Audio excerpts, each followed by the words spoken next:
I am Coach Sess, motivated and determined, and you are listening to Words with a Mad Coach.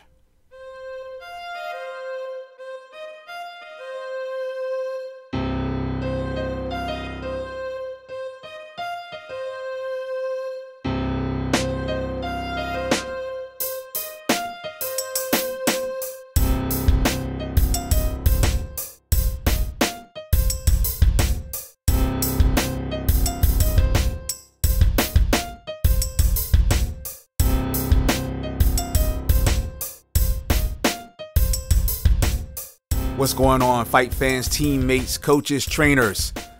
What's on your mind? And more importantly, what is on your MMA menu for this weekend? So starting tonight, we have LFA 25. Dakota Cochrane taking on Cerrone Rodriguez. This should be a knockdown dragout. Both guys bring diverse finishing skills with knockouts and submissions, and they fight to the finish.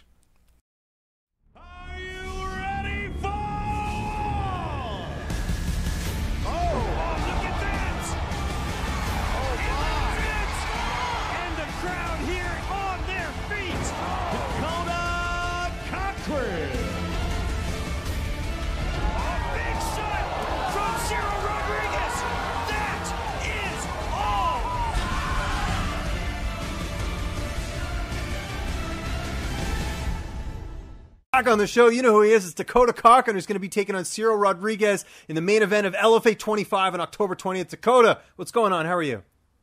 I'm doing good, man. Thank you. Awesome. Well, good to have you back on. You just got off work, right? I know you kind of work late into the evening or whatever, and then that's usually when we do these interviews, right? You're just getting off work? Yeah.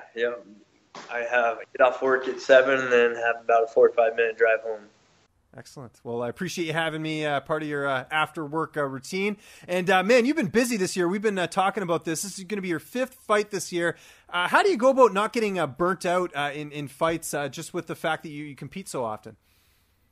I got to have something to train for, I guess. And, it really doesn't matter what I'm training for. I guess I'm just looking for a date. Once I have that date, then I'm good to go. Yeah.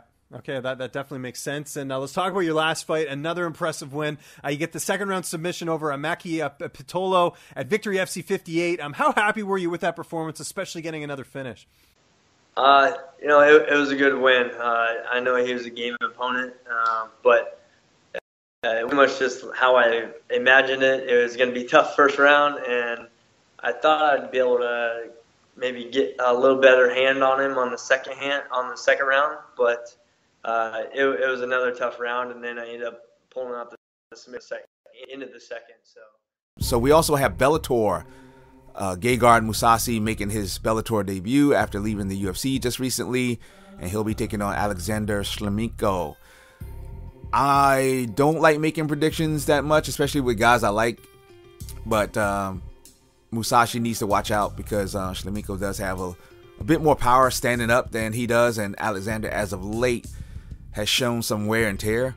So if he can get this fight to the ground and play his submission game, then he should walk away with the win. But if he stays inside, the strike zone of Shlemenko and tries to entertain that, then he may run into some problems. So I hope he's been working on his takedowns inside of the gym, because that's probably the best place for him for this particular fight.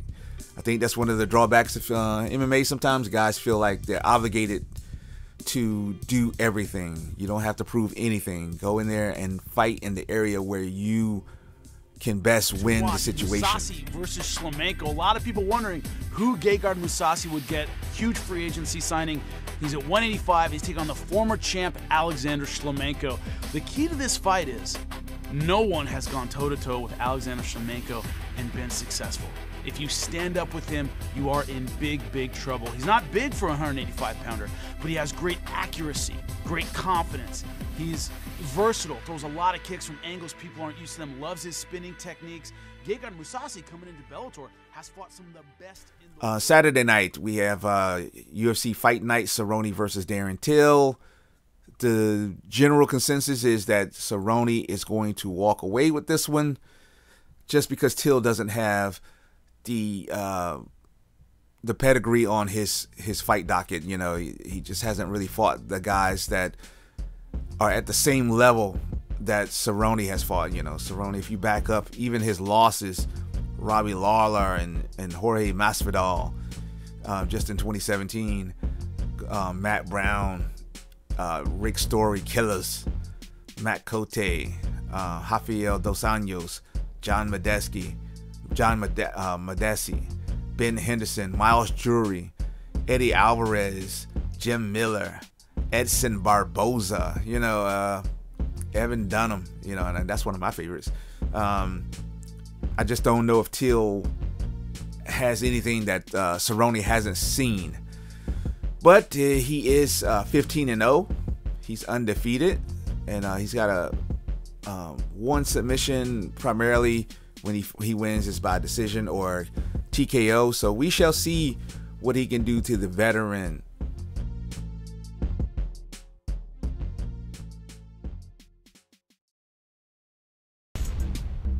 Donald Cerrone versus Darren Till. What a fantastic main event. I know some people were freaking out, not liking it. I love this fight. And I'll tell you what, it's hard to pick, man. When you look at some of the things involved, you're talking about a very young Darren Till, a very large Darren Till. He's going to be much bigger than Donald Cerrone. I think that could factor in. But you know what? I gotta say the experience here means something. This is the first time Darren Till has been in a spot like this. The first time he's fighting an elite level opponent like Donald Cerrone. I think that gives Cowboy the edge. He's been calm all week. He seems like he's ready for this challenge. It could go late. I think Cowboy finds a way to get this done. I think Darren Till has a lot of big victories ahead of him. He's the future, but Cerrone is right now. Okay, on the local scene, Virginia, November 18th, Elite Warrior Challenge. I have two guys fighting on that card, Isaiah Monroe and Paris Artist. They'll be fighting for the 145 title and the 155 title. December 2nd, Fight Lab 57. So I'm just going to talk about the three fights that really catch my attention right off top. And it starts with DeJuan Owens taking on Ryan Jett for the 55 title. That is a fantastic fight by itself. And so to have these other two fights on it, you know, just adds to the card. Second fight that was kind of announced, it was Keith Richardson taking on Solon Staley. That again is another fight, just the main event by itself. And then in the amateur division, Devin Nguyen taking on Rakibian Williams. That could have been, if this was an all amateur show, that would be the main event by itself. And but this being a mixed card, and you got three title fights right off the top, just like that, and you got nothing but high hopes for this show. I just find it amazing. That for a local level show, that is pretty good lineup right there, right off the top. So I'm interested to see how they fill out the card. I know another guy that I've worked with and hope to work with for this camp is Jason Dillon. He's making his pro debut. He should be on that card. And I've got confirmation that Ace Hill, who I'm also working out with at Team Rock Fayetteville, he's going to be on that card. So that card is really looking up. It's stacking up with good opponents. I'm Coach Sess, and you've had words with the Mad Coach.